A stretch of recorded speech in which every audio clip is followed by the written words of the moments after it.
Hi, I'm Mary Kinlock, and I'm going to show you my new laser cut rose petals today. And I'm going to try to get this camera to where you'll be able to see the fine detail. Okay, first, here's the new sheet. People do roses from circle punches, heart punches, many different ways. The laser guy plucked a rose petal off of a rose and drew it, and it really came out good. I'm really pleased with it. The first thing I'm going to do, well, as you see, there's two sizes. You can use either all of one size or all of the other size, or start with the smaller ones and then use the larger ones for the outer petals. So the first thing we do is puddle out a little bit of white glue, and I use just Eileen's original tacky glue. And I'm going to do the smaller petals. You can either use a ball stylus and just touch it at the connection and they pop right out, or you can kind of just pick them out. Now, I painted this with Design Master spray paint. In other videos that I've done, you've seen how I paint both sides of the sheet, and then I put a clamp on it and hang it to dry. You can also use lingerie hooks, you know, one of those big lingerie umbrellas to hang your sheets on to dry. But don't leave them, I don't like to leave them laying on wax paper because the paint seeps under and it gets kind of rubbery around the edges. Now, the little kind of heart-shaped petal that this is, I'm going to take it by its little center notch, dip it the end in white glue, and I'm going to just lay it up against the wire. I'm going to turn it around, kind of give the little petal a little bit of a fold in the middle, dip the bottom tip in white glue, and lay it up against the other petal. Okay, now you want that to dry because you cannot mess with it while it's still wet. So here's a dry one. As you can see, you can either just roll it between your fingers, or what I do is I take one side on one petal and the other side on the other and turn it in, go back and forth until you find it's going to be tight enough to then roll it. And that way you get one edge inside the other edge. The way a rose, if you look at a picture of a rose, the way the center of it comes out. Okay, that may take you some practice, but don't despair. The next thing you're going to do is take the smaller petals again, dip the tip in white glue, and do one layer all the way around your center and slightly overlap.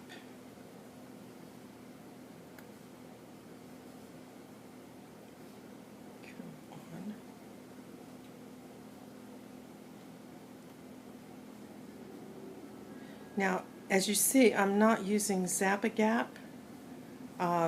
You could if you wanted to, but there are a lot of times that I would prefer not to, and as long as I can get this to cooperate with just the white glue, it's better. Okay, now you get to a certain point where it's hard to overlap, but they're sticking out, and you can let the last petal overlap the next one. And I ran out of little ones.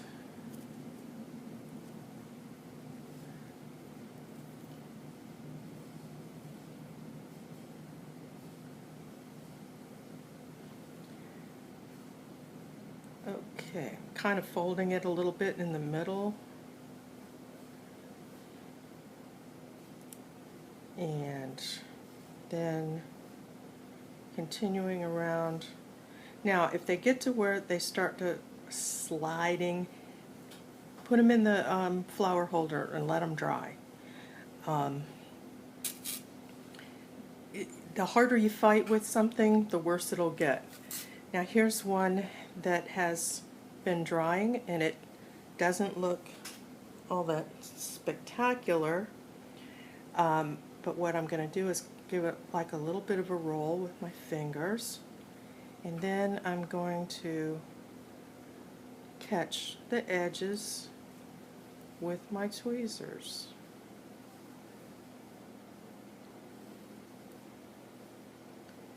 And if you can see this, I'm just kind of tweaking, like we call it, each little edge. One of the things that I've always said is I like to make a flower that you can't tell if I've used a punch. That way I feel really successful. But you know, this is not using any punches, but there are a lot of times I can recognize different punches because the edges are not tweaked so that they have a little bit of dimension. Okay, now hopefully you can see the difference on this. Now what I did with the next step, I used the larger petals, shaped them with the ball stylus on your craft foam. Now instead of going where the curve is going inward, I'm going to make it go down. Now when you're doing the rosebud, you could stop at the 2 petals, put a calyx on it, do another one this size, put a calyx on it, and then you have different stages of roses in an arrangement. Now my glue is starting to get a little bit too thick, so freshen up your glue frequently and take the larger heart with the curve going down and do the same thing, go all the way around with a slight overlap.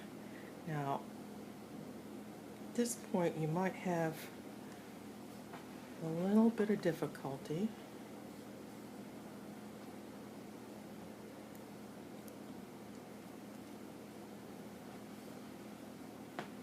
There we go. That's getting better.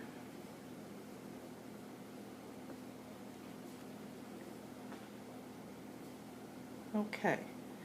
Looks really icky at this point.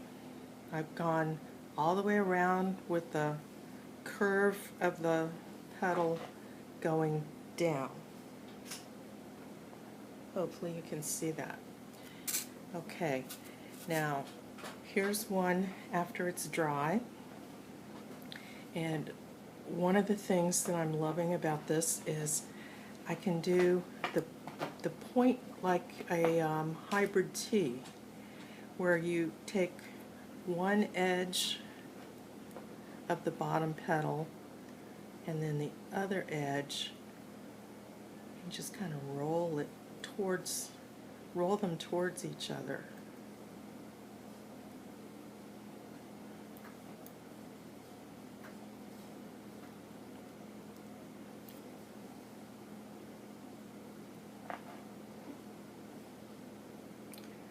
Okay, just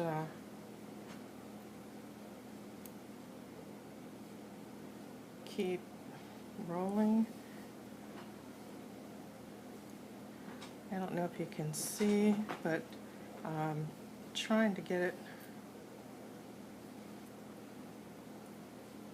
to where it makes that little point that a rose that you get from a florist does.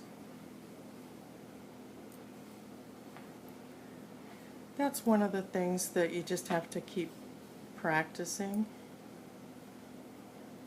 doing more and more.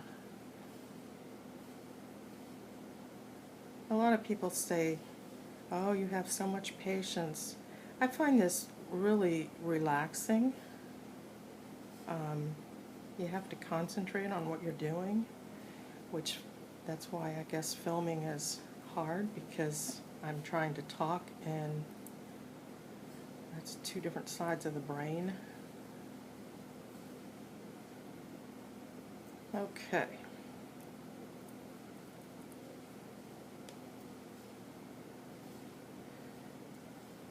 Okay, well, hopefully you got the idea there of how I'm tweaking. The one thing I like about this paper is it does have memory, so when you do all this tweaking, it pretty much stays put. Now, the next thing is the calyx. This is the sheet of rose leaves with the calyx. And on my instructions of painting them, I tell you paint from this connection away. And you need to paint lightly, because what happens with these is when you hang it to dry, okay, if one of these leaves gets over on one of these clumps of leaves gets over on the paper, it will stick. And then you have to fight with it to get it off, and sometimes you break them. If you're really afraid of doing that, what you can do is cut the leaves off, paint just the calyxes, and then paint the leaves after you put them on the flower. And I'm going to show you that in a second. Okay, so here's a calyx. It has a hole in the center. Now, your wire, you need to use this 30 gauge paper covered wire. That hole is very small.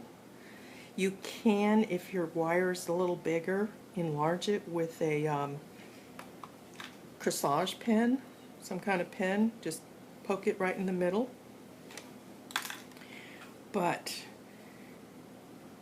I don't even have to see that hole. I know it's there. I put the wire right in the center, and I push and twist, and it catches. And then I push the calyx up to the top. I'm going to put a little dab of glue underneath, and there's your rose calyx.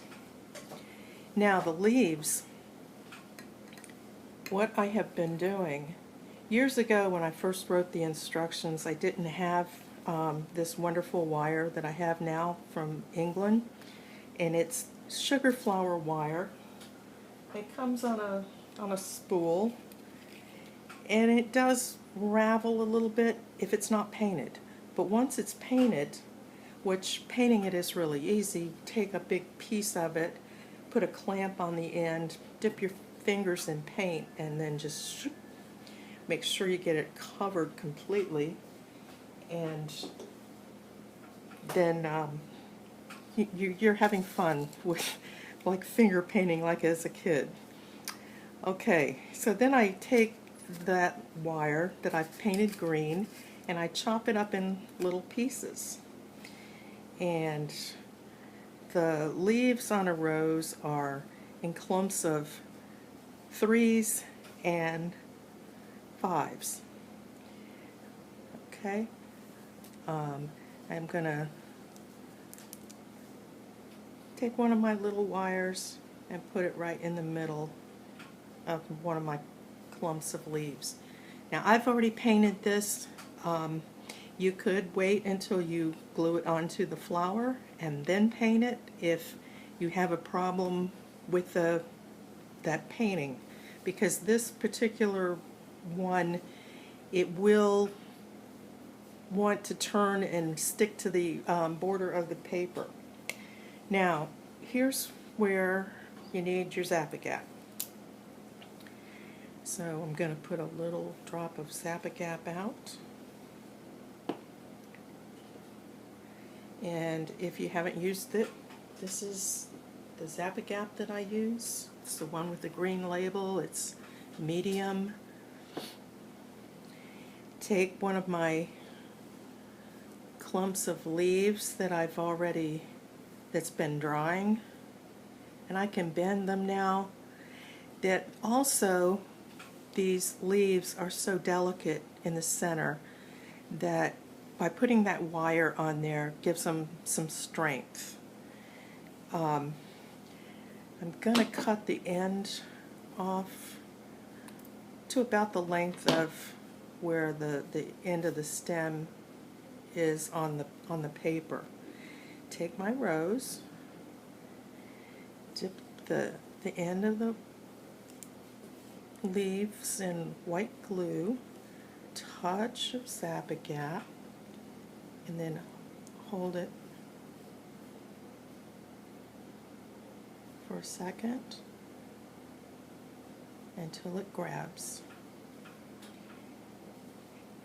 And there you have it.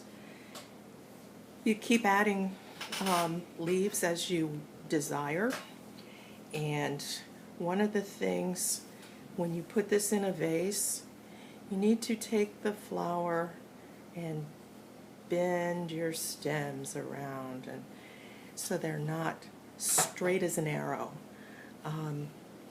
Just by doing that little bit of a bend and straightening it back up, it gives it a more natural look.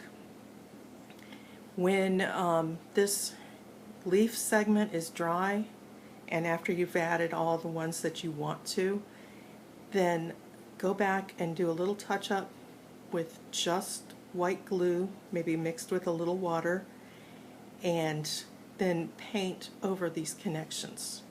Nothing is ickier looking than glue connections. Okay, so always paint over them, and then people will rave about your flowers. And there is your new rose. Thank you very much.